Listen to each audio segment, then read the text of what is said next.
তোমার তো বউ আছে, আর এইভাবে প্রতিদিন ডাকলে আমার স্বামীও তো জানতে পারবে। তোমার কুকিরটি আজ আমি হাতে নাতে ধরে ফেলেছি স্মৃতি। আর কোনোদিন আমাকে ডাকবে না। চলো স্বামী।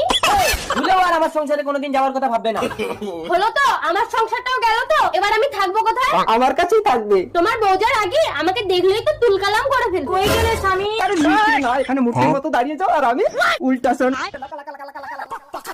আরে কি হলো, তুমি ঠ্যাঙের তল দিয়ে দেখছো কেন? আর তুই কে? আমার আগের জন্মের সমস্ত স্মৃতি আমি দেখতে পাচ্ছি দীপা। ঠ্যাঙের তোলা দিয়ে তোমার আগের জন্মের সবকিছু দেখতে পাচ্ছ নাকি? কই দেখি। আমার আগের জন্মের সবকিছু তুমি দেখতে পাবে। দেখতে পাচ্ছ? এই দেখো। এসো এসো কাছে এসো, তুমি ছাড়া ফাঁকা এ জীবন।